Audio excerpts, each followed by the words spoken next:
everyone, I am Samida Hegde. I am interning with Lexis and Company. I am a third year law student studying in Ramaya College of Law, Bengaluru.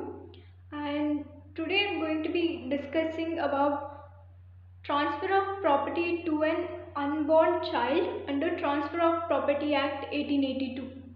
That is transfer created for the benefit of an unborn person or unborn child, and it is discussed under section 13 of the Transfer of Property Act. Now, who is an unborn child or unborn person? A person who is not in existence.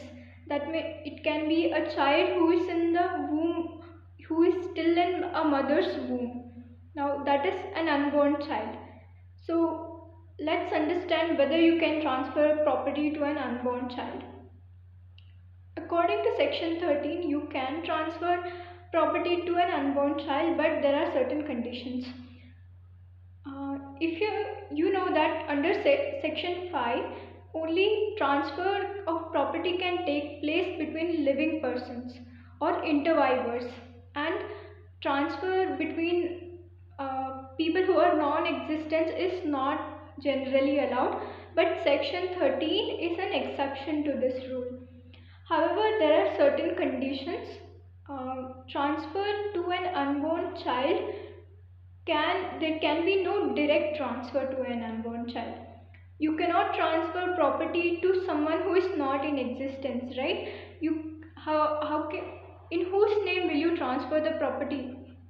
If a person is not even yet born, then whose name will you transfer it? So direct transfer even under section 13 is not possible. So how will you transfer? So you have to either create a prior interest or a life interest. Now it could be in the form of trust. I have discussed what is trust before. I hope you have seen that video and you know what a trust deed is. Trust deed is when you entrust a property to some person in whom you have confidence, but for the benefit of some other person. So that this person in whom you entrust the property has to can take care of the property, manage the property, but has to make sure that the benefits go to this other person who is the beneficiary. So that is basically trust.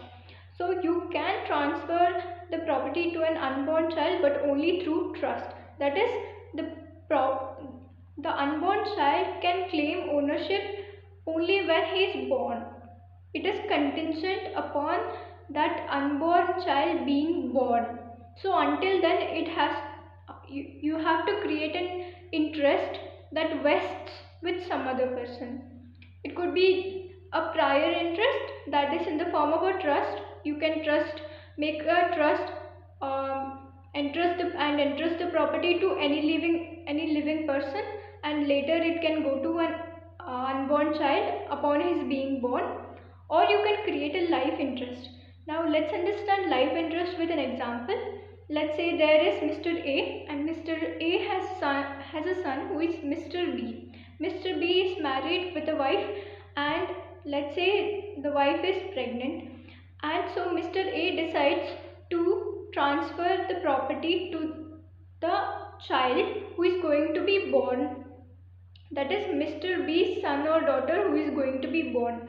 But since they are not yet in existence, he can create a life interest saying that Mr. B can hold and enjoy the property until his lifetime.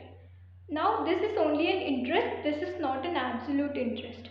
Now this interest is life interest, that is, he can use the property until his lifetime.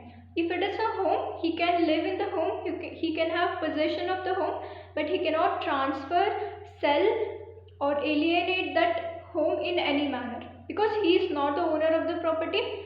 The owner will be the child who is going to be born. So this is only a life interest. So we have covered two conditions under section 13, that is, there can be no direct transfer, and transfer has to take place by creation of prior interest or life interest. Now the third condition is that to the unborn person or unborn child, you have to if you want to transfer a property, you have to create an absolute interest, that is absolute ownership of the property. Now that child who is going to be born will later claim absolute ownership of the property.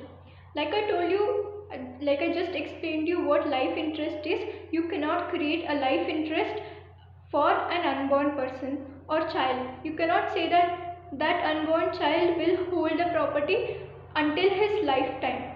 Now that is void. Such a transfer is void. You cannot create such a transfer, and the ownership you have to create an absolute interest, that is when the child is born and gets the ownership of the property, he can sell it, alienate it, abandon it, transfer it, the, and has absolute ownership over that property.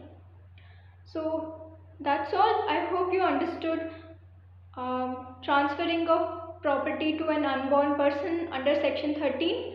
I've also made some other videos under Transfer of Property Act. If you would like to see, please go check it out, and like, share and subscribe to the channel, and also press the notification button for more updates. Thank you.